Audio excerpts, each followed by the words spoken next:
Welcome to episode 51 of the Faces of the Future podcast. It's your boy Millz. It's your boy Shann. It's your boy Moose. Yo, what's good? What's good? What's good? What's good with y'all, man? Season 6 with the guys. It's been a minute. You know what I'm saying?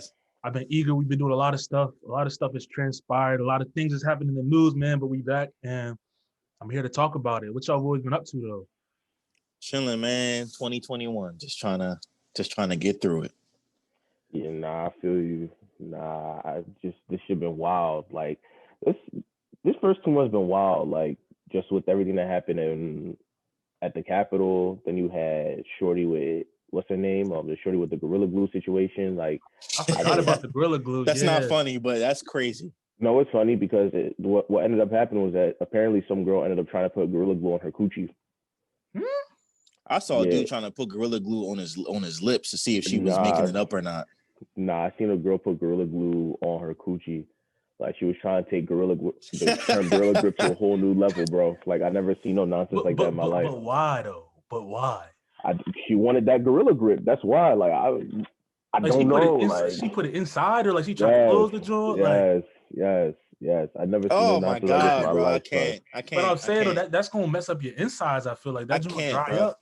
It's all over. You feel me? Lord. What you mean vice grip? Like, come on now. Oh my Lord. She wanted that Gorilla Grip for real. I don't get it. Anyway, that's what I saw. People are wild. I'm saying though, like after they seen the video with the girl, how her scalp was all scabbed up and she had to go get surgery. It took her like a couple months to get that joint done. They had to like put her to sleep and all that stuff. It's like, why would you even attempt to see if that joint's real? That's real enough for me. Because people are stupid. Yeah, bro. It's Gorilla Glue. You shouldn't be fucking around with that shit anyway. Like, how do you even find that? How do you even get that confused? Like, right. Like you don't find that in the hair product section. Like in Walmart, you're not gonna find it there. You're not even close to the Gorilla Glue section. Ace Hardware, you're not finding it there. Lowe's, no. I heard like that. Well, I was reading like, you know what I'm saying? I was reading different threads and stuff like that. What's going on? There's probably a million different threads going on about the situation and people like quoting. And they said sometimes like in the stores, those products be next to each other. There's no way unless you went to like some random thrift store. There's no way that you find in some type of mousse or some type of like things that put on your edges right next to Gorilla Glue. Logically think about that. Let me ask you this. So when she did the Gorilla Glue, she put the whole joint to make her hair like slick, right? Like to make it. I can't, bro. I can't. I just can't. I don't know what be going through people's heads when they think about making these rash decisions. You gotta think a little bit harder than that when it comes to something like your hair. You know? Absolutely. Yeah, because I'm sure we all value our hair and the way it looks. You know what I mean? Nah, definitely. And then, but you gotta go through that. And then she had to go through that whole process. I think the Gorilla Glue people, like the company or whatever, they like gave her like different like materials to actually break down like the compounds. And she tried to do it, but it like hurt her head too much. So she was like, nah. She had went to a doctor. They had tried to sterilize. They put acetone on her head, and that just didn't work, right? Yeah. So then they're like, nah, I could do it by myself at home. Nah, they ended up cutting the ponytail. So she ended up going to some like black cosmetic surgeon, and he used like a mixture of acetone, aloe vera. What else did he use? And something else. And he put it in her hair and ended up getting removed. And she saved her hair. Like she got a little short bob now, you know. Yeah, I mean, I saw the surgery. It didn't look like bad. Like her hair looked good. Like it looked like it was still healthy, like when it was done. But hopefully she learned her lesson, man. Hopefully she learned her lesson. Because I would never wish that upon anybody, bro. Yeah, facts. Upon anybody. But Toby, I got some free smoke for you today. Smoke for what? A lot of free smoke for I'm you. gonna sit back and enjoy this one. I don't have no smoke. What smoke? What do you mean? I got me a little snack. What do you mean? You over here jumping bandwagons. You a Patriots fan? I see you on the timeline talking about. Tom. They said he was washed. They said he was this. Bro, you deserve to be one of the people that we bash for jumping from bandwagon to bandwagon. But first of all, that is kind of facts, though, bro. No, wait. Let's relax. Let's all relax. First and foremost, let's address this. I think any Patriots fan would agree with me that when they saw Tom Brady leave, we was rooting for Tom Brady wherever he went. How did you become a Patriots fan? I became a Patriots from South Jersey. I became a Patriots fan when I was mad young. Okay. Ironically, what happened was that I forgot what game it was. I think it was like 2002, 2001. I was obviously I was an Eagles fan or whatever. Eagles was just not doing well, and I just got fed up, and I was like, I don't want to be an Eagles fan no more. So you're a front runner. That's a minutes of a front runner. At 6 years old, I would assume it doesn't matter. that, now that you're older, you can realize that though. That's at 6 years old, okay, but that's not what I'm saying. That's not the point though. The point of what I'm saying is that I've been a Patriots fan consistently since. And the only reason why I'm rooting for Tom is not necessarily because I'm saying, oh, I'm just jumping bandwagons. I'm a fan of Tom because I'm a fan of his story. I'm a fan of his story. If he retired or whatever, I would have been cool with that. But I'm just a fan of his story. And his story, in my opinion, is probably a very typical, let me not say typical, it's a very common situation amongst people who want to make it to reach a goal. And that's the only reason why I was rooting for Tom. Not because I'm saying, oh yeah, we on the Bucks now. I'm just rooting for Tom as a person. That's not the way you was tweeting. He said we on the Bucks. That's not the way you was texting me. You was texting me like you was from Tampa. You know what I'm saying? Like, oh yeah, we Tampa Tom, yeah, Tampa Tom. Nah, I don't want to hear. We like me and Tom. We got 7. Weather the storm. Like me and Shann had to weather the storm for our bowls. You know what I'm saying? Me and Tom got 7. Nah, you and Tom got 7. You are a Patriots fan. You and Tom. Me and Tom got 7. So he said me and Tom got 7. Me and Tom got 7. So you like one of them LeBron fans. Wherever LeBron go, wherever Tom go, you rooting for that team. Me and LeBron got the same birthday. That's my twin brother. Man, I can't talk to you, bro. I can't talk. Me and LeBron got the same birthday. I'm a Bulls front runner. No, I'm not. I'm a Bulls fan. I'm a Bulls fan. I'm a LeBron fan too. That's my favorite player of all time. But yeah, like I'm a Bulls my squad. But Sixers is my squad. I still got a squad. You know, the Bulls is my squad too. I don't deny that when people ask me, okay, who's your squad? I'm a fan of LeBron. Me and LeBron got the same birthday, but I'm a Bulls fan at heart. I've always been a Bulls fan since I was younger. Okay, man. So what about the game? So let's talk about the game. Because on Saturday when we was at the photo shoot, there was a lot of heated debates going on between you two. Both of you had your own keys to the game. I told niggas, I'm like, yo, look, Leonard Fournette is going to ball. What happened? He balled. He did ball. He did, but that's not the reason we lost. That's not the reason. Why did y'all lose? The reason we lost is because the DC from Tampa Bay drew up an amazing scheme. First of all, that's Todd Bowles. Todd Bowles. Shout out to Black Coach and Black History Month. They know we're a finesse team. We like to throw deep balls. You know what I'm saying? When we open up deep, the run game's gonna open up for us. What they do? The whole game, the safeties were sitting at 15 to 20 yards deep. They're like, all right, they're gonna have to beat us short because they know us. We like to throw deep passes, Tyreek Hill, Sammy Watkins, Byron Pringle, all of them. And they completely took Travis Kelce out the game until like the last quarter. He was getting those garbage yards. You feel me? And another effect of the Super Bowl was our O-line was hurt like a mug, bro. And that's what I said the major key to the game was. It showed. And once Tom threw that first touchdown to Gronk, bro, I was like, all right, here we go. It's about to be one of those games we get behind because the Chiefs always get behind in the Super Bowl. Then I'm like, by second quarter, we're going to hit up, Andy Reid is going to make adjustments, kick back up. But it never happened. You know what I'm saying? It never happened. And the worst thing the thing that when I knew it was over and I showed the screen to my dad, bro, that main image that Tom Brady has when he's sitting on the bench. And then after that, when Tyrann Mathieu started just like chirping. Talking? Yeah. The game was over. But yeah, he started chirping, but it's not even that. And then the refs, bro. I don't care what nobody said. That first half, the refs were brutal. And Shannon, I want you to speak to this because you're a ref.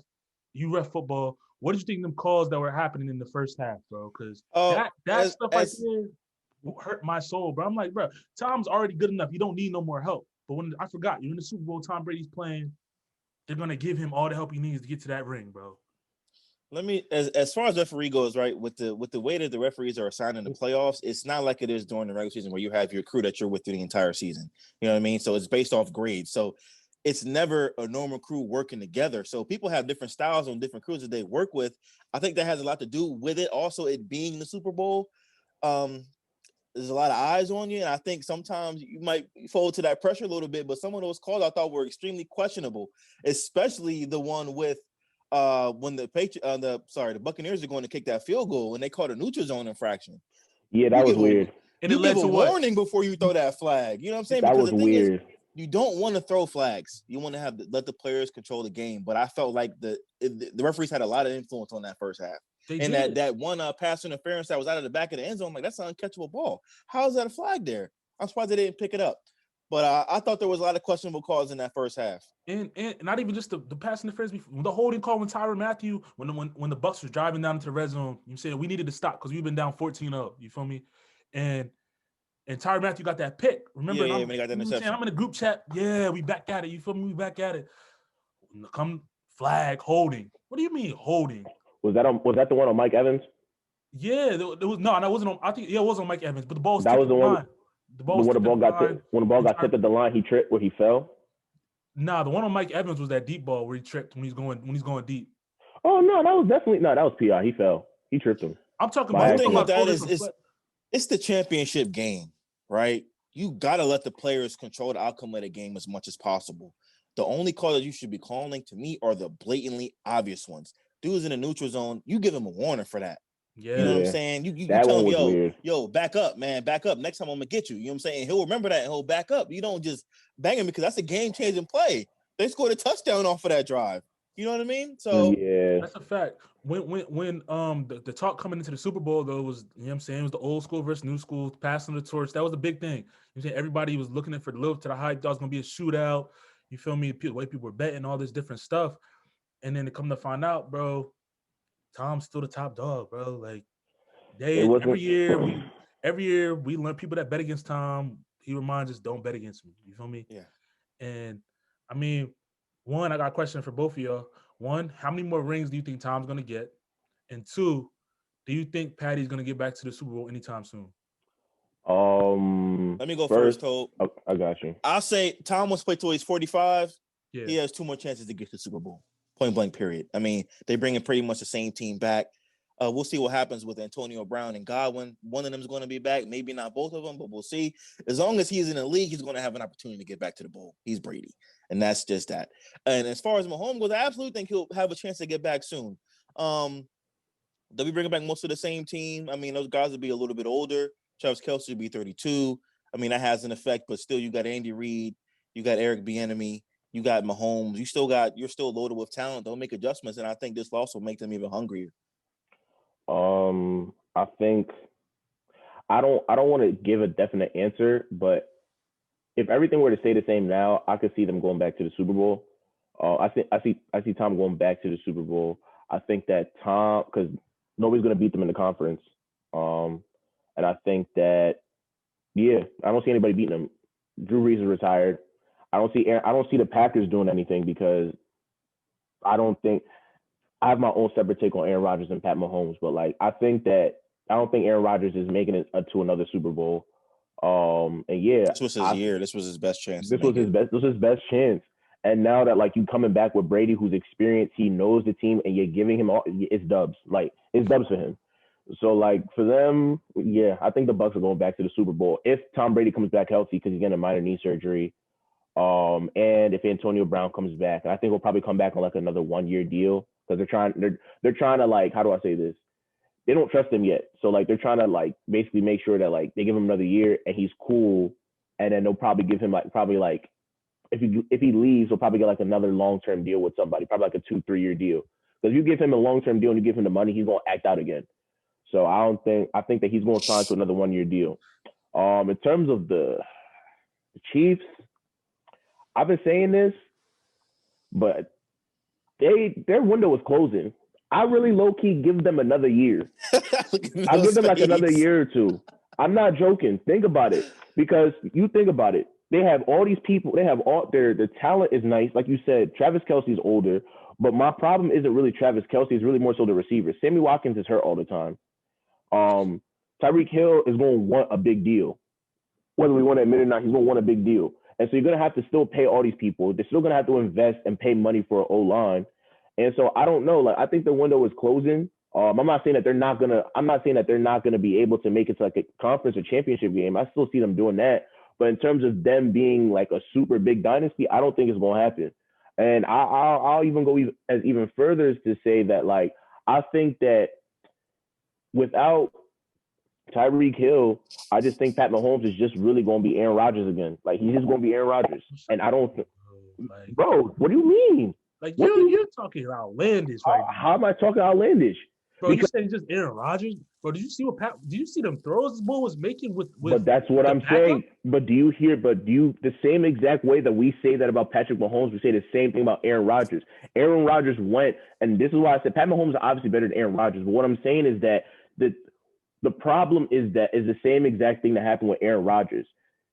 Taking Andy Reid outside the situation, Patrick Mahomes is a great talent. And the problem is that I think the problem is that they rely too much on the fact that he's that talented. And that's where I'm looking at it from. It's not the fact of like, okay, it's not they're not good, but they're just gonna look at it as we have Aaron Rodgers, we have Patrick Mahomes, we will be okay. But it's not just about that, because you saw it. This nigga had the best incomplete passes I've ever seen in my life. You know what I'm saying? But and the receivers didn't capitalize off of that. You know what I'm saying? So it's like, my thing is that when you have somebody who's that talented, who's throwing their life on the line to win, and people are not catching up, it's just going to be a situation where it's like, all right, niggas going to come just to play with Patty, but are they really going to step up the way that they need to? But I feel as though Andy Reid, the thing with him is he knows how to. Shannon would know better than me. How do you feel about Andy Reid when he drafts players? Do you think he knows how to? He's very good at player personnel. That's what I'm saying. He's very good at player personnel. Like, they draft Mecole Hardman for a reason. He's literally an identical type receiver to Tyreek Hill. So say Tyreek Hill, they can't close a deal with him.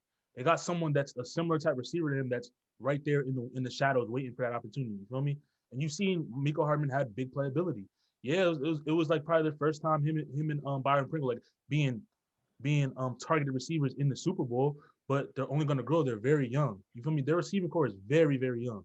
And okay, if it comes down to money, I think Travis Kelce's going to be the one to go because of his age, and they're gonna find another tight end to bring in, because that's the new wave. Those flex tight ends where they run around. Yeah. There's more and more of them now. You feel They're me? a lot of big receivers just becoming tight ends because in the NFL that's how they use them.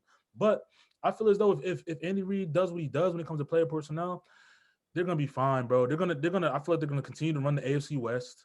They're gonna continue to do what they gotta do. I know Kendall not gonna like it when he hears this episode, whatever it may be, but I don't see anybody in the AFC really competing with them every year in and year out. There's the last three seasons that we've been to the Super Bowl.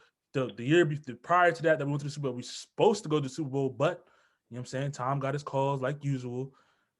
Are you talking about that offsides? Yeah, but not even that. Before the offsides, you got that roughing the passer where the hand, and that caused the offsides. That the game was over. You feel me? You know what I'm saying? That was supposed to be the end. But I'll say this: I'm not going to talk about that game because you're right on that. But I'll say this: as everything presently constructed, you are right.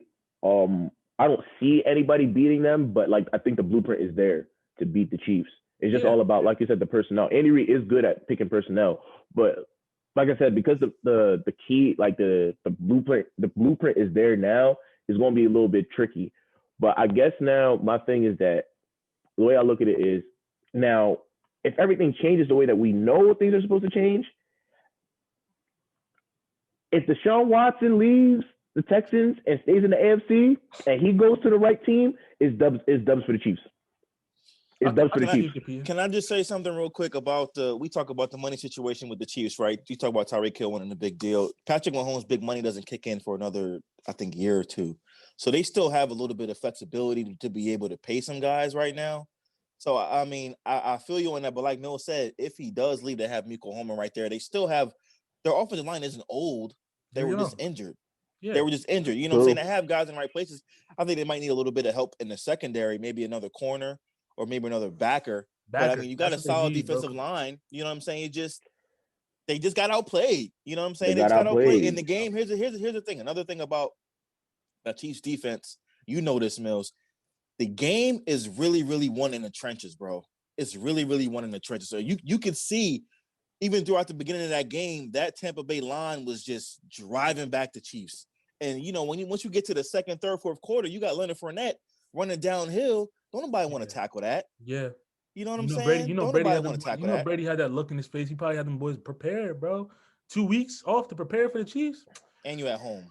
You at home, and that was another thing. I forgot they were at home too. It was a home game for them. He heard every day. He heard every day for 2 weeks that the Bucs are not ready to beat Patrick Mahomes. That Tom Brady's time is over. I said this. Y'all let Tom Brady listen to y'all for 2 weeks. In the back of my mind, I was watching Nick Wright. Oh, Tom Brady's done. The Chiefs are gonna win. In the back of my mind, I was like, yo, do you understand what you're doing? Right? Like, you don't understand that Tom Brady kicked his wife and kids out the crib for 2 weeks. For 2 weeks, texted everybody at 11 p.m. We will win this game. And now you have people on national television saying, "Oh yeah, the Chiefs are winning. It's a foregone conclusion. This, that, and the third." And you're saying that to Tom Brady with AB and Gronk and nah. I think it's incredible because when you look at the season as a whole, you have no OTAs, you have no mini camp, you're doing everything on Zoom. To be able to come in, go 11-5, and win a Super Bowl in a season like this, being your first year in a new system, I mean, you can't say enough about it. Is he the greatest athlete of all time? No. So let's get into this topic, right? Obviously, Brady has 7 rings, right?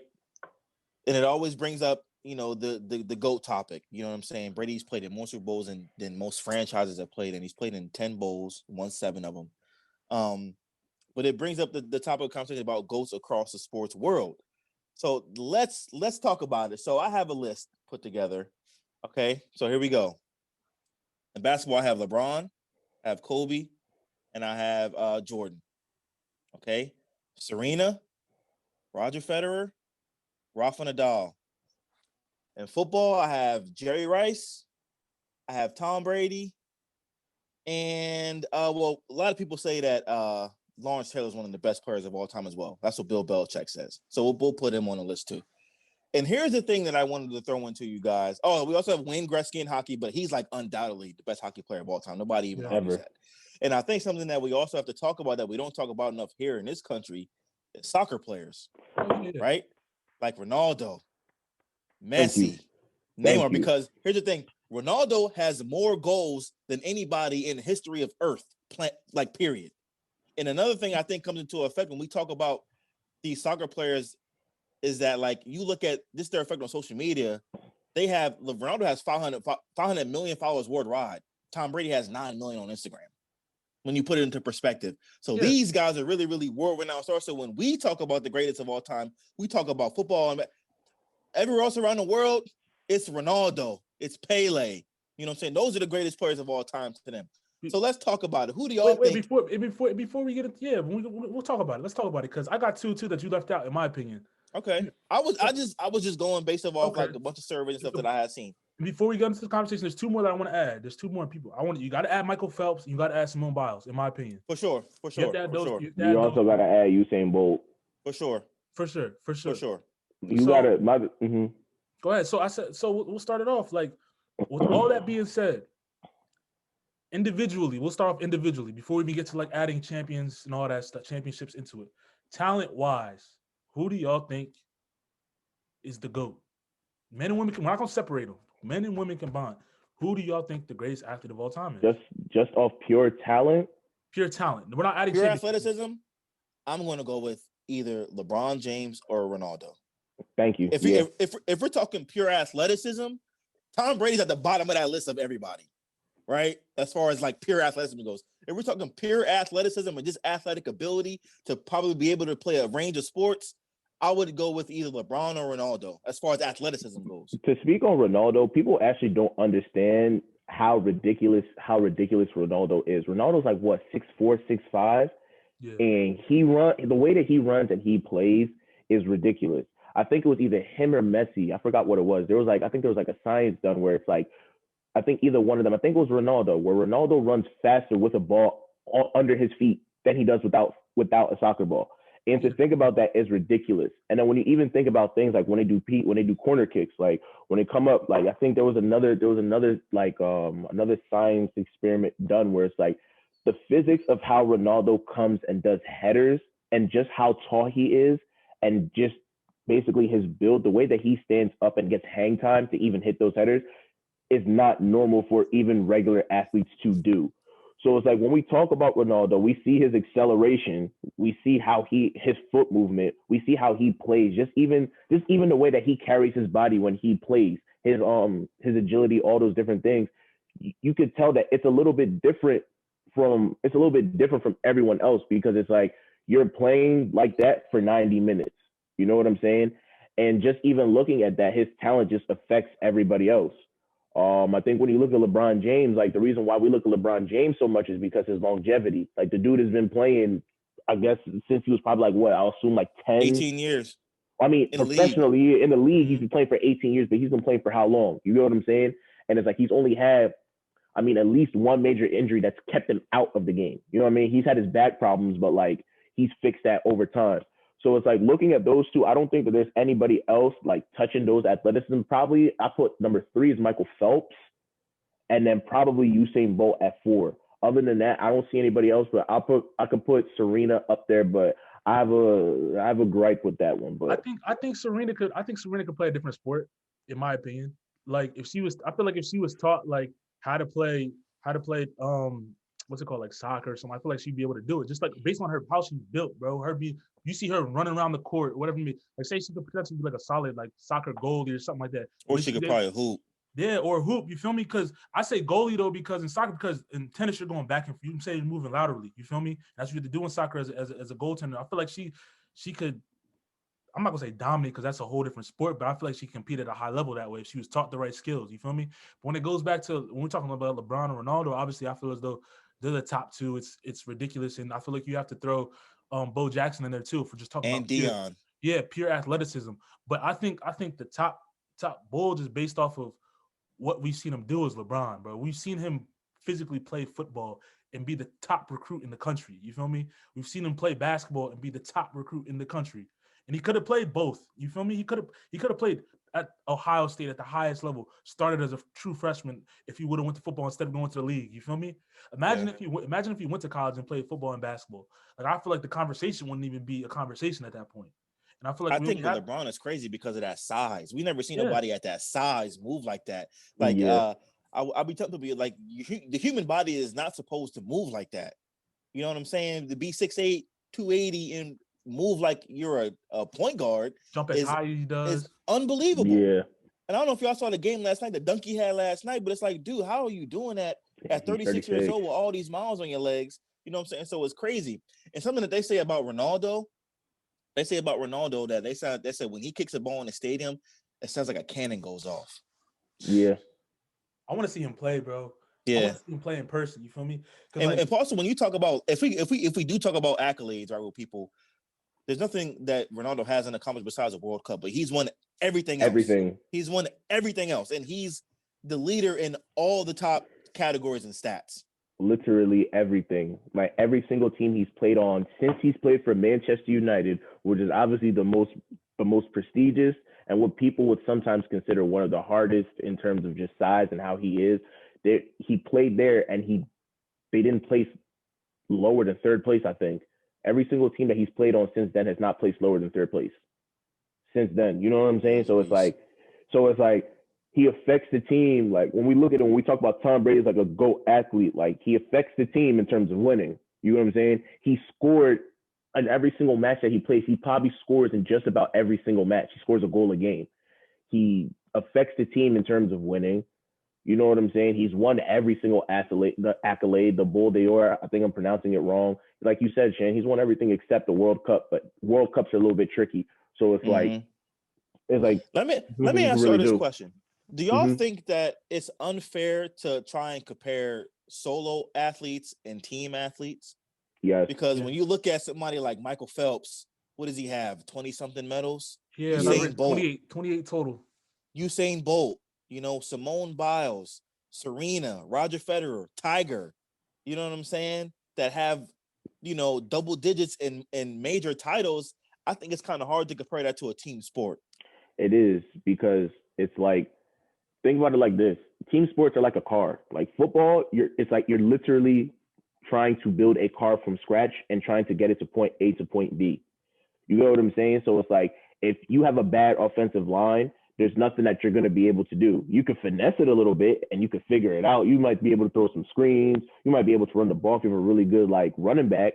But if your O-line isn't good, you don't really have a good car. You know what I'm saying? If your quarterback can't make the reads or your quarterback can't do certain things, you're garbage. I mean, look at Odell. Odell is ridiculously talented. We still consider him like top 5, top 6 wide receivers in the league. But because he's played for teams where the quarterback wasn't good, the O-line wasn't good, the coach wasn't good, it's like people kind of look at him differently. You know what I'm saying? For sure. So it's like comparing team sports to like individual sports, especially when you have sports where it's like tennis, where you play a bunch of majors yearly. You know, you play probably like 3, 4, 5 majors yearly. You have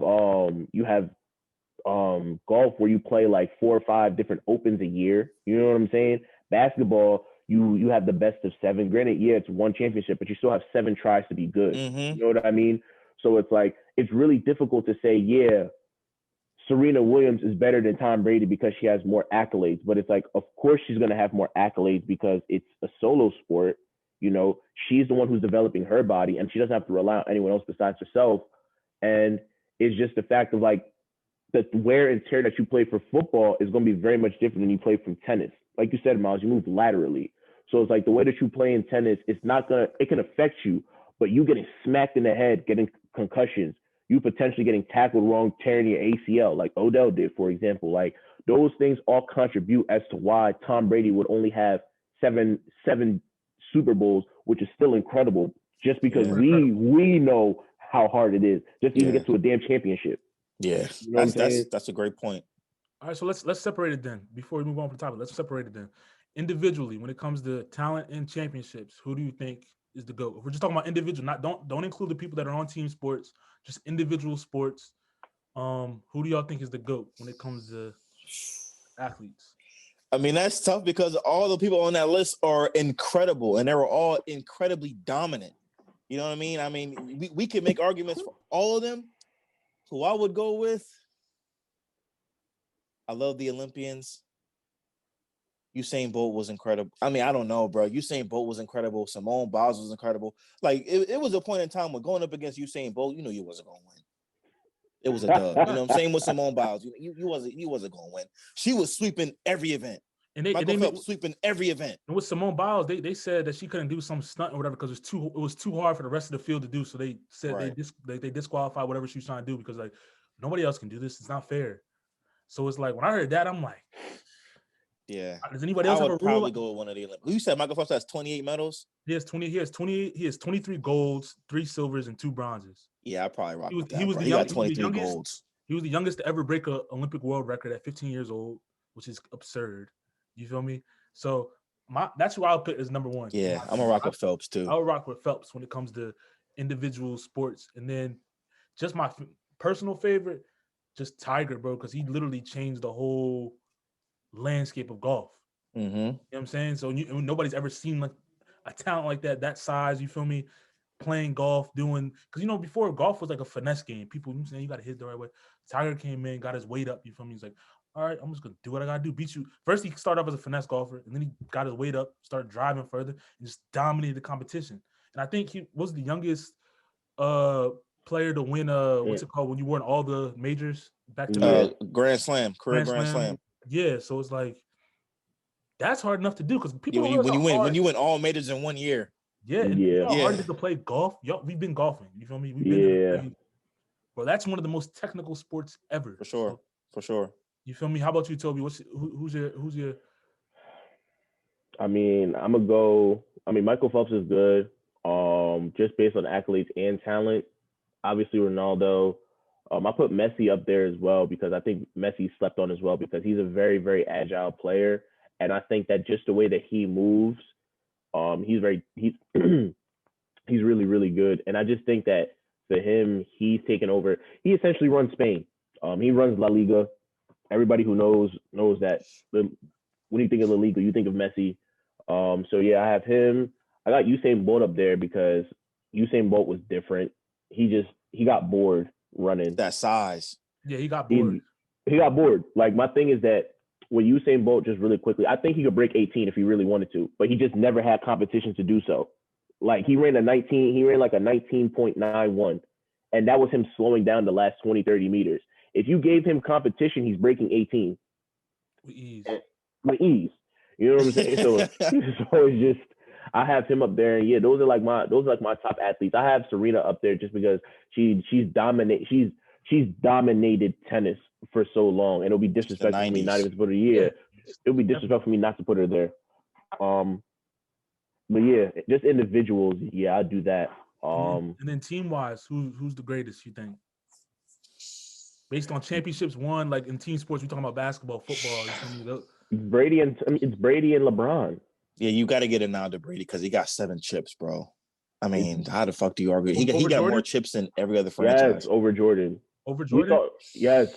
You saying it with so much confidence though, like you see, it's not just like it's a wash. It's not just a wash, but because I think it's football, and you get one shot. You don't get 7 games like you do in basketball. I will get a nod to Brady just because of that one factor. And it's not even just that, right? Like, I'm gonna have to do this, but I'm gonna have to do this.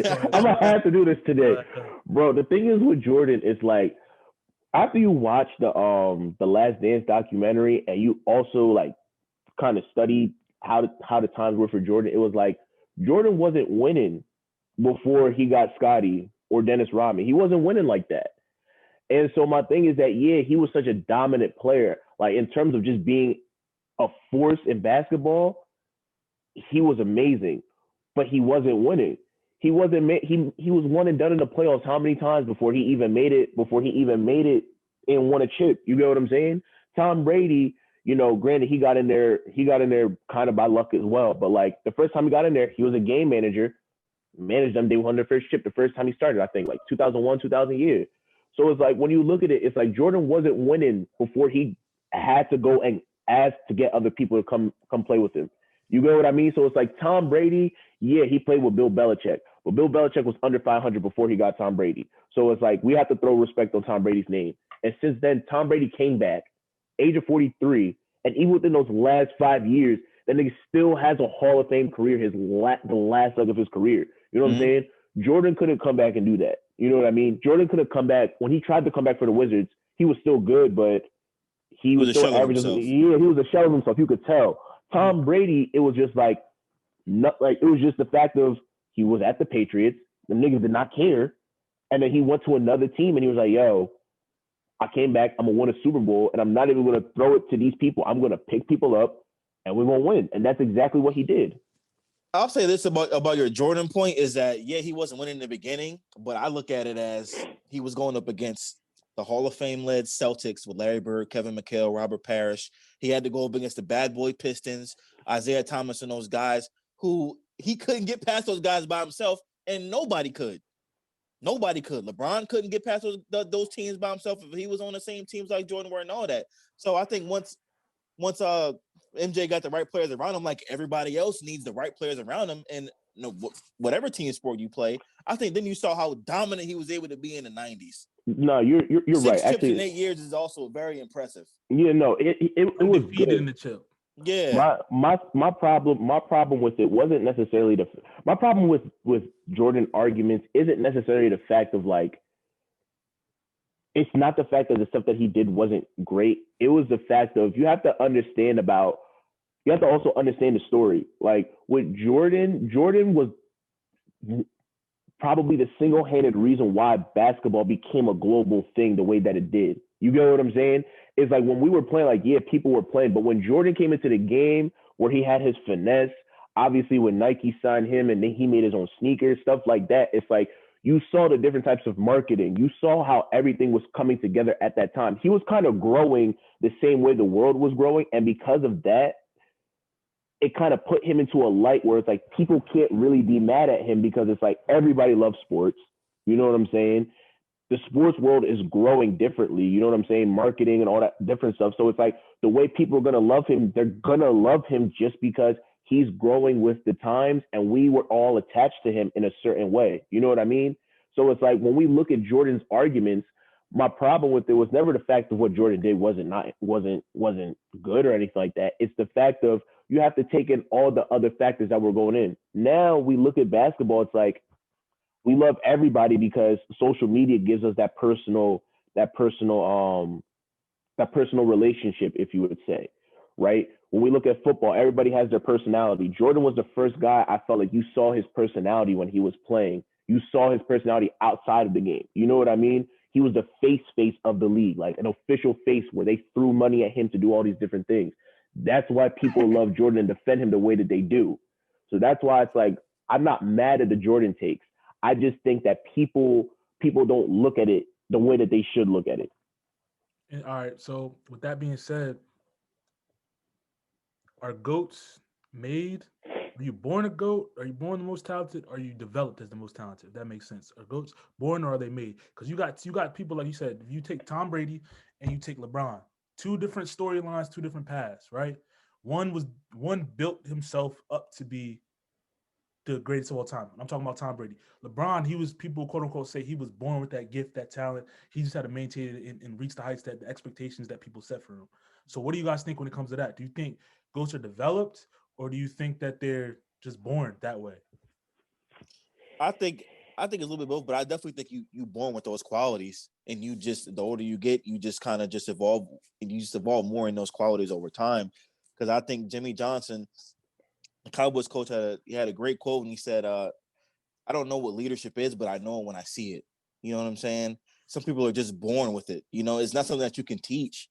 You just born with it. You know what I'm saying? So I think when you're born with talent like that and you use it the right way, like a LeBron, it just gets better and better over time.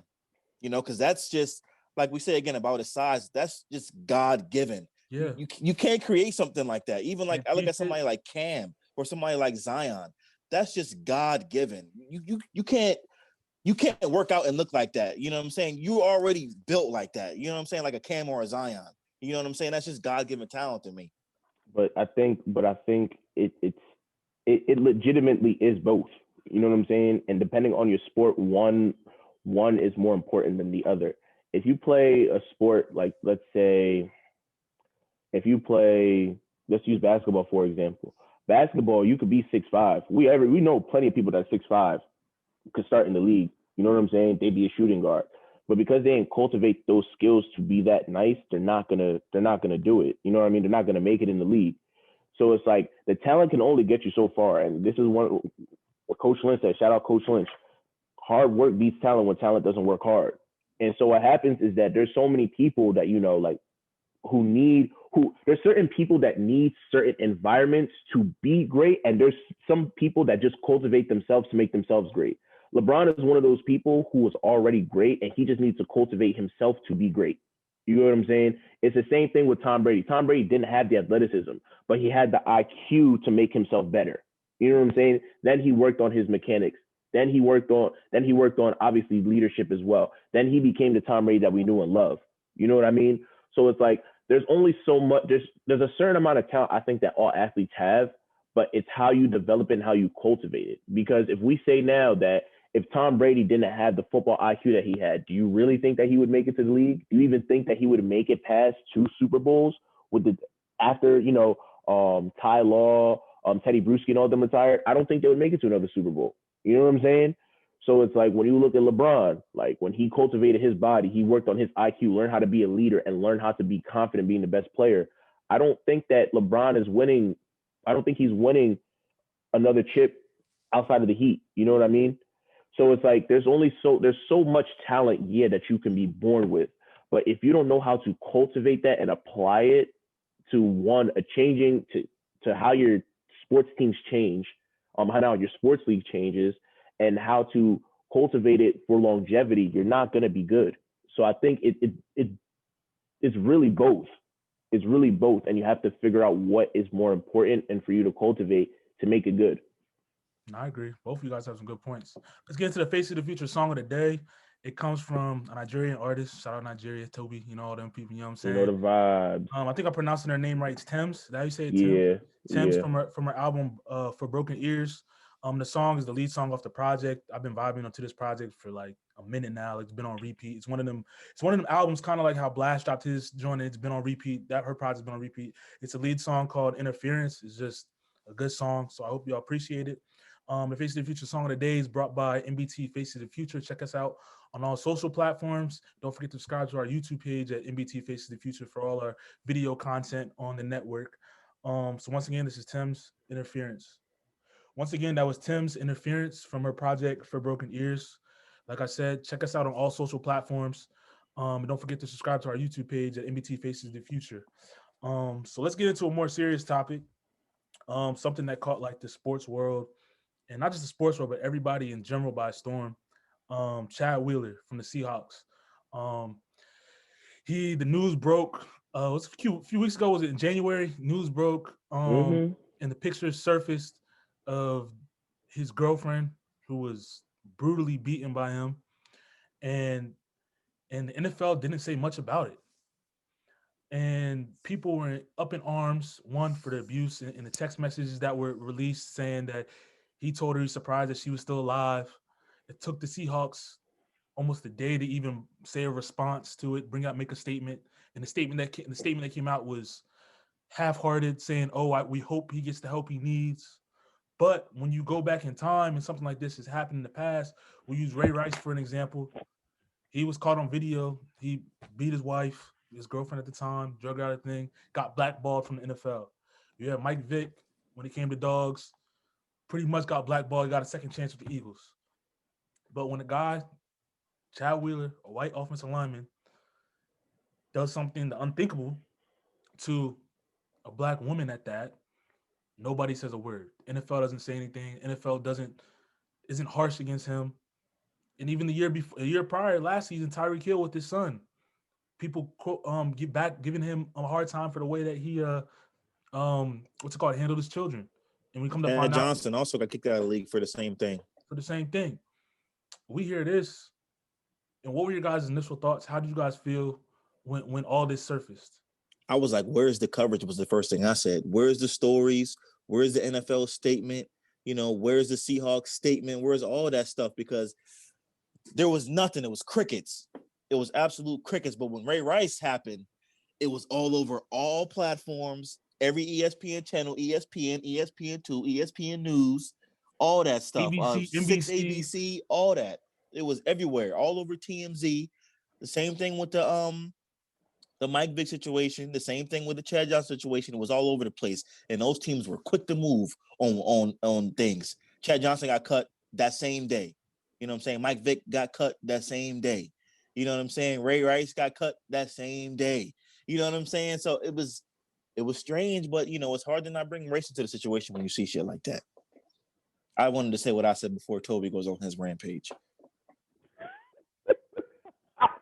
Why gotta be a rampage? No, that's what it's about to be. No, because the thing is, it's not hard. It is a race thing. Like, oh, Jesus Christ, bro. This is the number one thing that pisses me the fuck off, right? This is everybody getting smoke right now. It don't make sense to me that this shit happened, and the only reason why anybody even started to say something was because a Twitter account said it. Not the NFL, not the Seahawks, not the black women that tell us how much black men don't protect them, not the black women that complain that, we want them to protect them. Nobody. A Twitter account, the Faithful Black Men Association, whatever, said it. It's crazy how nobody seems to give media coverage to this because it doesn't fit into anybody's narrative. And going back to what you said, Shannon, it don't make sense that Mike Vick was all over the news. Kareem Hunt got cut and he was on the news. Mm-hmm. Tyreek Hill was on the news. Who else? Greg Hardy was on the news. He got cut from the league. Who else? Ray Rice. Ironically, you want to know what's really, really ironic about all five of those people? Have you ever really noticed that all of them are really darker black men? And they all got faces on there. Their mugshots were on there. The video was released. Everything was released, right? It doesn't make sense that we sat here and we allowed ourselves, for people that look like us, we've been athletes. We have to sit here and look at stuff like this all the time. That these people that look like us got framed like this. They were framed for being criminals. They were framed for being terrible people, framed for being these terrible black men. They're ruining the fact that they're athletes. They should appreciate that. But Chad Wheeler is, he's bipolar. He had a bipolar episode. This affected his draft stock. This affected this. This affected that. I don't give a fuck about none of that. Because where was that when Ray Rice put his hands on his girl? I'm not condoning any of this. But what I'm saying, I'm condoning the narrative of what everybody was saying. Where was this when Ray Rice, when Kareem Hunt, when Michael Vick, even when Antonio Brown, when all these different things were going on, and they probably been going through things. Nobody said nothing about that then. Everyone was like, oh, well, he's just this. He's just a knucklehead. oh, he doesn't care about his life. This and the third. He's gonna throw away his chance. But His Chad career is Wheeler, oh my, done. Da-da-da. yeah, oh my gosh, Chad Wheeler, he's going through a mental health episode. We hope he gets the help that he gets. No, like, yeah, I hope that from a mental health perspective, but from the narrative that everybody's trying to push, I'm not jacking that at all. You're not gonna sit here and let this white boy with a mullet come here, put his hands on a black woman like that. And then the first thing that he says when she wakes up, when she was supposed to be dead, is, "Oh, you're still alive." Yeah, I'm gonna that's sit here fucking wild. and y'all gonna tell me it's supposed to be, oh, it's a mental health thing. That don't sound like mental health, bro. And the reason not to cut you off, and the reason that he even went on that episode is because she wouldn't bow down to him, bro. She wouldn't bow down to him. That's mental health. That's mental health. Crazy. Nah, that sounds like abuse. That sounds like you have a complex. That sounds like you have some issues, bro. That I don't even know what to call them, bro. But I was shocked to find out that it was a black woman. I didn't even find that out until way later either. I've seen the pictures, bro. The pictures. Nah, I saw them pictures. The pictures are, he beat the crap out of her. You know what I'm saying? And it is fucking sad, bro. Because nobody deserves to go through that. Period. I don't care if you're black or white. It doesn't matter. Nobody, period, deserves to go through some shit like that. Nobody deserves to go through shit like that, and nobody deserves to have their hands put on them, like, at all, right? But my problem comes in once again is narratives. The NFL came in, suspended Ray Rice. Ray Rice's career was over. It was over. Kareem Hunt damn near lost his career because of that. Mike Vick damn near lost his career because of that. You know what I'm saying? Greg Hardy is not in the league till this day because of that. You know what I'm saying? Antonio Brown is a knucklehead. Granted, yeah, he did some dumb shit. I'm not gonna lie. Like, he's just acting a fool. But, like, at the same time, it's like his career was almost over. So why is it that his career is almost over and everyone else's career is almost over that don't look like Chad Wheeler? But Chad Wheeler comes in, now we have to pull the mental health card and it gets swept under the rug. Yeah. Not even just by the league, but by everybody who's been advocating for women empowerment. Everybody who's been advocating for protect black women. Everybody who's been advocating for all these different things on the internet all along. Why is it that, and I keep saying this every single damn time we come on this podcast, every single time I sound like a goddamn broken record. Every single time some shit like this happen to a black woman and it don't involve a black man or doesn't involve somebody that's a minority, there's no talk about it.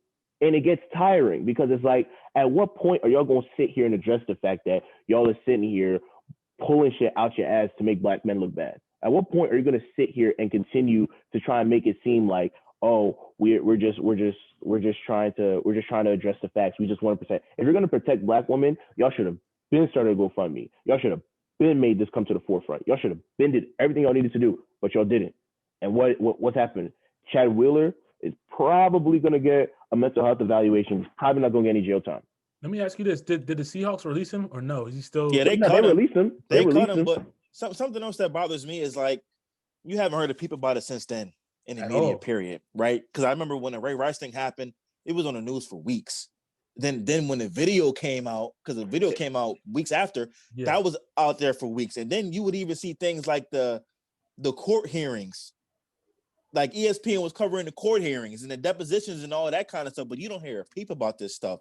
And it just fits that narrative. Like, you know, when we talk about it happening to black guys, it's the narrative will be like, look at these guys, they get this opportunity, they make all this money and they still don't know how to act. You know, these guys are animals and they're monsters and stuff like that, right? But you see nothing about Chad Wheeler, nothing at all, nothing. And you know, and it's not even. I'm going to specifically say it about black men, because the funny thing is that I don't even think the Aaron Hernandez cases got that much media coverage compared to Ray Rice.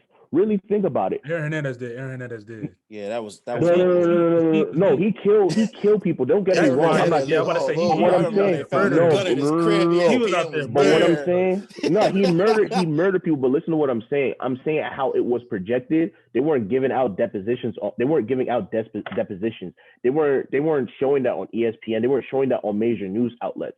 What I'm trying to say is that, yeah, it may have gotten news story from, say, CNN and other places. But in terms of how sports news networks were covering it, I don't believe that. I'll put it like this. You're right in the sense when it first initially happened, people didn't believe it. Even Robert Kraft didn't believe it. It's like, nah, I don't. You from me? I'll give you that. Yes, I'll agree with that. When it came to the coverage, when the news got out and it broke, that joint was all over the place. But I agree with you with that. When it first initially happened, yeah, they didn't. They was like, oh, it couldn't have. He's the nicest guy in the world. He wouldn't have did this. He wouldn't do that. But when it comes to people that look like us, no matter what the sport is, no matter what it is, we're guilty until proven innocent, bro. And even the thing that pisses me off to no end, is when stuff like this happens to a guy like Chad Wheeler. When it's in them, his pictures in the media, they use the nicest picture of him. They use it. You feel me? They don't put no mug shot up there to make him put him in a bad light or whatever it may be. And it's like, bro, this man literally just beat his girl to a pulp, to the inch of her life. And the first thing the Seahawks say is, I hope he gets the help that he needs. Not that we don't condone all that. Like, bro, I'm just tired of it, bro. And then how do y'all feel about what the cops had to say about arresting him afterwards? I didn't hear that. What they say? I didn't hear that either. They were terrified of him. Tasers didn't work on him. It took a lot of them to bring him down. And I'm just thinking, if that was one of us, and it was hard to take one of us down, and they was afraid of us, we still be what would have happened then? Will we still be here? You know what I'm saying? It's just interesting. And then I even think about situations like I remember the Richie Incognito story a couple years ago about the hazing that he was doing in the locker room. Yeah. He got mental health evaluation after that and still played like 5 more years in the league. Yeah. Brushed under the rug. You know what I'm saying? That's another situation right there. It was like, dang, if that was a black person, would it be different? Even with the Ben Roethlisberger situation. Even with Ben Roethlisberger. Even when Big Ben. Even when you see things like the Rooney Rule in the NFL, that still don't mean shit. You know what I'm saying? You still see black coaches not getting head coaching jobs in the league. You know what I'm saying? So it's hard to not bring race into the situation, especially when it involves the NFL. And then they blame it on poor interviewing skills, and they blame it on bullshit. Like they won't let black folks on the team. You know what I'm saying? They let Shad Khan into the club before they let Diddy into the club. And then you think about all the stuff that was happening before the NFL season about how we're gonna make things better, and the equality and the way we're gonna treat people. And then stuff like this happens and no action is taken, bro. Like how? Why? I don't understand it. I mean, somebody just frustrates me. And the simple fact of it is like, bro, he should be handled the same way they handled everybody else. He shouldn't have a job. He shouldn't have a job. Straight up. He shouldn't have a job anymore. Like, he shouldn't be allowed back in the league. If Ray Rice is blackballed from the league, this man should never ever step foot in an NFL team locker room ever again. He should be locked away. But they're not going to do that. And we are saying everything that any of these guys did, it was all wrong. We don't condone any of that. We don't condone it. We're just saying the way it's handled. We're just saying that the way it's handled from one position to the next. You feel me? Yeah. And by him saying, "Oh, you're still alive, bro," he should be psycho. He should be a psycho. Murder, in my opinion. Or you tried to kill your wife or your girlfriend, whatever she was at the time. And it's absurd, bro. And my two thoughts on that was, one, apparently his girlfriend was apparently saying that she wasn't trying to like say anything at first because she didn't want to get him in trouble. She labeled it as a mental health episode, this, that, and the third. And it's like, my thing is that it makes me upset that a black woman feels like she has to protect somebody, right? And it feels like she's in danger and she feels like she has to go and say, okay, I don't want him to get in trouble, right? But my thoughts on that is, why is it that it's so easy in some cases for them to hold their tongue with people like Chad Wheeler, with people who don't look like, your brother or your sister or your father, but you can sit here and just go off, talk, release all types of information and not give that same protection to people that look like you? I disagree with that a little bit. Why? For the simple fact that when we go back to the Megan Tory situation when it first surfaced and how she brought out a statement saying she didn't want him to get in trouble as well after that scenario happened. You feel me? So I mean, I understand where you're going with the point, but I won't say it all the time, because time and time again we see when stuff happens, whether it's abuse in a relationship, whether it's somebody committing a crime, whatever it may be. I feel like that's the initial thought of black women in general, that their first instinct is to protect. You feel me? So I agree, and I'll say that a lot of times I feel like in all these situations, black or white, this might not have been the first time that this shit happened, bro. Yeah. You know what I'm saying? I So doubt it could have been happening like before, and she might have been protecting this dude, or even a black woman and a black man, she might have been protecting this dude, but this time it was just too much. You know what I mean? It was just too much. And my thing is, I hope, like I said, I hope she has brothers, uncles, all that stuff, like that see what's going on. Cause like, I don't know if that was my sister, bro. We all have sisters. You feel me? Yeah. We all have You gonna mothers. want to do something. You feel me? So it's like when you see something like that, it could be your sibling, your mother, whatever it may be. Like that's how I look at when I see stuff like that. Like because I know if that was on my, I was like, bro, that's not flying. That type of thing's not flying, bro. But I mean, end of the day, And I even feel that way about your sister. Exactly. You know what I'm saying? So it's like I hope when it comes to that situation, I hate that we say we hope because you never know what can happen. I hope that he goes to jail, bro. He needs to be sitting in the prison somewhere. You feel me? Like there's no ifs, ands, or buts about it. I want to ask you a question. The only reason why I brought up that point was I don't be on it no more, but I was on Clubhouse, ironically. My friend was a friend of mine was in a room, and so the topic of conversation ended up going on to protect Black women and why some Black women feel uncomfortable, explaining themselves to other people, or why they don't feel protected, or why they don't say anything initially. I mean, real quick, the whole Megan Tory thing, I say this all the time, they're both cap and they're hiding something that they're not supposed to say. I get what you're trying to say in that example, but I just think that that's a different case because they're both hiding something that they're not telling us. But that's a different story for a different time. But back to this, it was like, I was listening. I just wanted to listen because I was like, all right, let me listen, because people be thinking I talk too much, or I'm misogynistic. So let me listen. So the conversation, the conversation was going, and I'm listening. I'm like, okay, cool. She was like, and the girls came to this conversation. They were like, I'm not comfortable telling Black men things sometimes because I don't want it to be in a situation where they handle it the way I don't want them to handle it. And what they mean by that is, say, for example, let's look at the Chad Wheeler situation, for example. If Chad Wheeler, for example, had let's say, for example, the girl, she had went and told her brothers, or she didn't tell her brothers initially, and she told them eventually, and her brothers went to go put their hands on Chad Wheeler. They were trying to say that they would be upset that her brother would go and put her hands on Chad Wheeler for putting their hands on her. And they were saying, I don't say anything because I don't want them to cause any more drama for myself. I don't want this to be a big thing, and I don't want them to be madder than I am about the situation. And so I wanted to raise this question to y'all because it's like, does that sound off to y'all that like people talk like that? Because it's like, why would they feel that it would be wrong for us to retaliate in a way that would mean protection for us? You get what I'm saying? I know what you're asking. I get what you're saying. What I think is, it's one of two things. The first thing it could be, one, they don't want you to react in a certain way to where it causes you to get in trouble. You feel me? Where it causes your life to change because you do something stupid out of emotion, whatever it may be. Because wrong or right or indifferent, whatever, you go and retaliate, whatever it may be, you're still gonna get in trouble for whatever retaliation you was done. You feel me? Yeah. Two, it may just be they're in that state of mind where, like, if you're in an abusive relationship, whatever it may be, they always do stuff to get out of that situation. You feel me? They don't want to have it reoccurring because they have that mentality that, oh, if something happens and somehow, we'll use Chad, for example, he doesn't get the punishment deserves and we're back in this relationship, he's going to come for me again and again and again. You feel me? You see that time and time again in different types of relationships. That's when you first asked that question, that's the first things that came to my mind.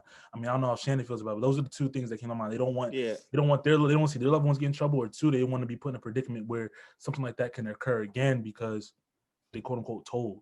You feel me? I agree with everything you said. I think it's just to protect us, really, more than anything else. It's not that they don't want to tell us, but they know how we're gonna react, pretty much. And like Millz said, they don't want us to go get in trouble because you get to a situation like that where you go and see the dude that put hands on your sister. In that moment, you don't know what you're gonna do to him. You might beat him to a pulp. Next thing you know, you sitting in jail because of what you did to this dude. So I think a lot of times it's to protect us. As much as they want to tell us, they probably don't because they don't want more drama for themselves. So, I understand it. I don't. necessarily think that I like it, but I understand it. I understand why. So my next question to that would be: don't you think that is the root of protection? Like, my thing is, I understand the thought process behind it in terms of you want to protect us as well. But my thing is that when somebody goes to protect something, it's like if your child is in a burning building, no matter what's going to happen, you're going to want to save your child, no matter what's going to happen. You know what I mean? I'm not saying black women or children or whatever, but what I'm saying is that when you see somebody that you care about, that you have an attachment to, you're going to want to protect them as much as possible.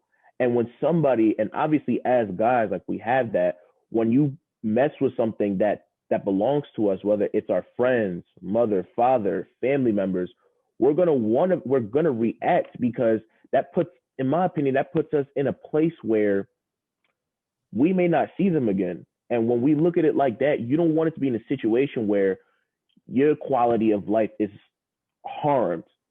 And I say that in a sense of, if someone were to put my hands on my sister and she's in a hospital now, I'm not thinking about trying to go to law school. I'm not thinking about work. I'm not thinking about eating any of that. I'm thinking about someone tried to take something that was precious from me, and I need to address it so it doesn't happen again. You know what I'm saying? So it's like, I understand that. And I wanted to address what you said, Miles, because even with that whole concept of protection, it's like, if you have an older brother or you have a father, let's say this was all within a 10-mile radius of each other. Something happened to Chad Wheeler. Chad Wheeler was there. Girl went and told her dad. She's living with her dad. If Chad Wheeler comes to her dad's crib, do you honestly think Chad Wheeler is coming to do something crazy? Because my thing is that I honestly want you to honestly think about that. Because it's like, if a dude comes and says, yo, an abusive guy comes to your door and he's like, yo, like, where's she at? I want to talk to you. He comes and he tries to attack another guy. It's not like that guy's just going down with ease. You know what I'm saying? So it's like, I'm looking at it from like, let's say the scenario happened where she went to her dad, she stayed with her dad and her brother, and Chad Wheeler comes to their house. At that point, I understand it, but it's like, why, at that point, even still, why is it that, going back to the original conversation, was like, why would they still feel weird about somebody addressing that? You know what I mean? I know what you're saying. To your point that you're asking, like, why would they feel weird? Is because how many times do we see people in abusive relationships go back to that relationship? We see it time in and time again. You feel me? Because, like you said, you have that emotional connection. A lot of people protect. You know what I'm saying? We use that word protect a lot in this conversation. A lot of people, because they in their heart, they still want to be in some type of relationship with that person. Not necessarily because maybe they love them, quote unquote, but mentally they're attached to that person, that they can't see their lives without it. They built this life, whatever it may be, their livelihood, whatever it is, and they go back for whatever reason. And we always ask that question: why did such and such go back? Why did such and such go back after they did this to him? Why did they do that to him?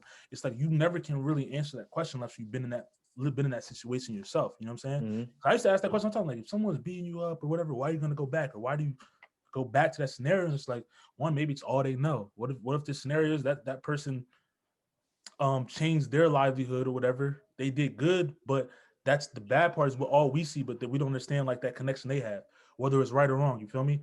So I mean, I get what you're saying at that point when it comes to it, but I don't know, maybe that's why they protect it. I don't have the answers to that. That's just me just thinking as someone who just addressing the question you asked, because I really don't know the answer. Yeah, I agree with that. And a lot of people in those times, to piggyback off what Millz says, they don't know how to leave. You know what I'm saying? And they don't leave until they're ready to leave. You know what I'm saying? Like they say, you can lead a horse to water, but you can't make them drink. You know what I'm saying? You could tell somebody to get out of a situation all you want, but until they're ready to leave, they're not going to. Your sister or not. Because you could have a sister getting beat on by her boyfriend, and you and your brothers is telling her she needs to leave and leave and leave and leave. She's not going to leave until she's ready to leave. Sadly.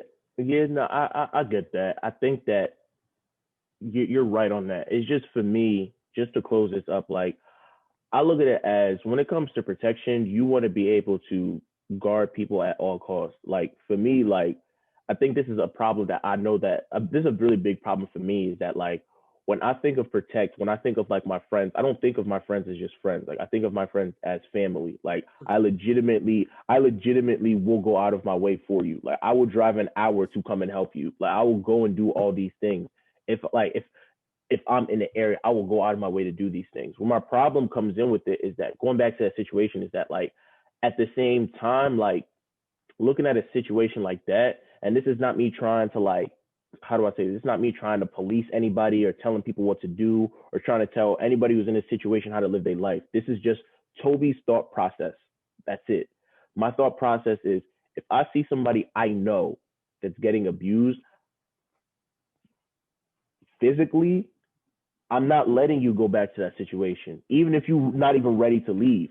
Like I use my sister because that's my twin sister. Like that's like I call her my twin. Like I love her a lot. Like I would never let my sister, if I noticed a nigga's putting her hands on her, I would never ever, I wouldn't let her leave the house without somebody going with her, or without her finding a new route to get someplace. She would stay in the house. I would do all that stuff for her because I don't need her going out and something happening to her. You know what I mean? It's like I want to physically protect that person. You know what I'm saying? From all that, from different types of evils, whatever.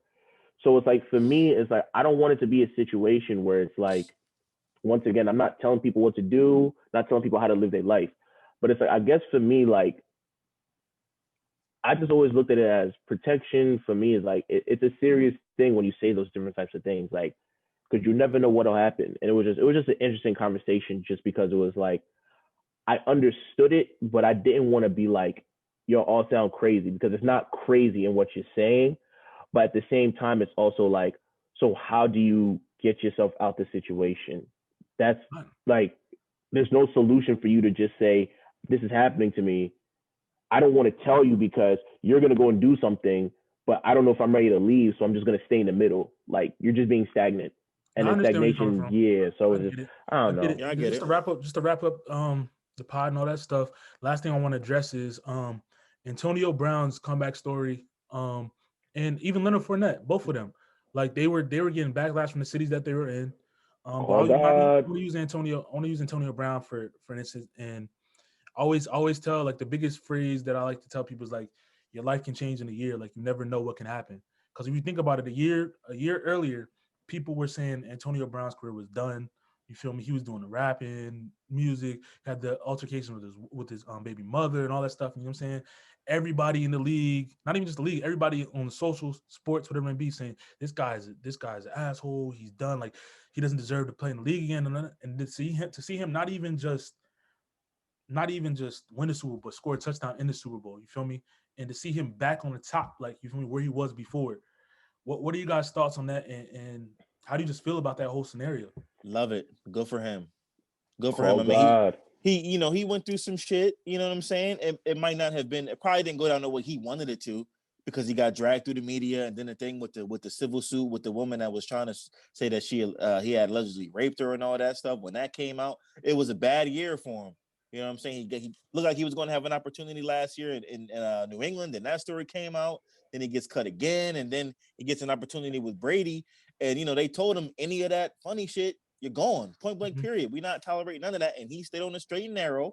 He did what he was supposed to do, and he turned out to be a key contributor for that squad. So, very happy that he got a Super Bowl because he deserves it. I think that's the best way to look at it. It's like he was a great contributor, and I think that for him, I would say that for him, one of the biggest things was that he got distracted from what he loved.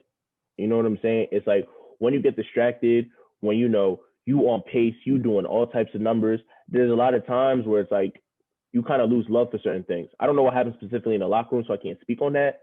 But I know that to an extent, you're going to lose your love for certain things when things get repetitive, when people are not really acknowledging like, how you're moving. You know what I'm saying? Like people were talking about Juju as if like, Juju is the reason why he was doing what he was doing. But you saw that the only reason why Juju and himself was moving the way he was because they were double covering Antonio Brown because you need to. You know what I'm saying? So it's like he's not getting that appreciation that he's supposed to get from the Steelers.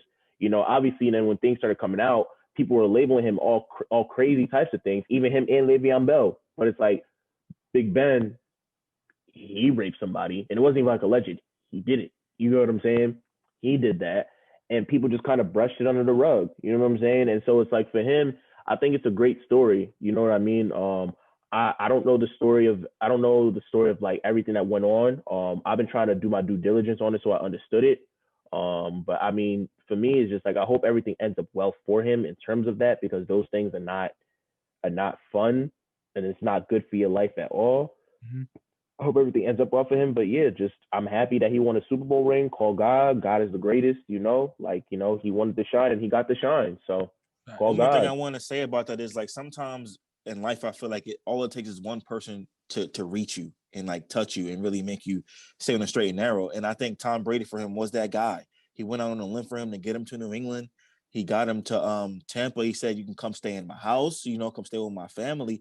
And he's really been trying to help Antonio Brown turn his life around. And you see the things that they say about each other and the way that Antonio Brown talks about Tom Brady, calls him the greatest man he's ever known.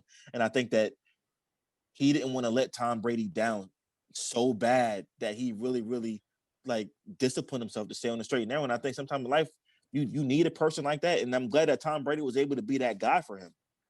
Because it's like, I think one of the things they did, they related with each other because they both worked their asses off to get where they needed to be. Both Antonio, 6-round picks? yeah, both 6-round picks. You know what I'm saying? Like, they both were in the trenches busting their ass to get where they're at. You know what I mean? So it's like for them, it was easy for them to relate like that. And so, I mean, I guess that's kind of the reason why this is me not justifying any of the stuff that happened in terms of his civil suit with Shorty, all that stuff. But in terms of everything else that was happening, in terms of him acting out, all that stuff, he felt slighted. He did. And you can tell when somebody feels slighted. I'm not saying I'm justifying his actions, but you can tell that he felt slighted in terms of how people looked at him, which was why he started to react a certain way, where it's like, I'm Antonio Brown, I busted my ass. What you mean I'm not going to be able to wear this helmet? I'm Antonio Brown. What you mean you won't pay me my bread? Oh, I'm Antonio Brown. I'll do whatever I want. Like, those are like the fundamental actions I saw from him, which was why it was like when Tom Brady came and they related like that, it was easy for him to be like, you know what? I can't let him down. Like you said, Shannon, it's like once you find that connection with somebody and y'all relate, it was easy for him. It brings the best out of you. That's a fact.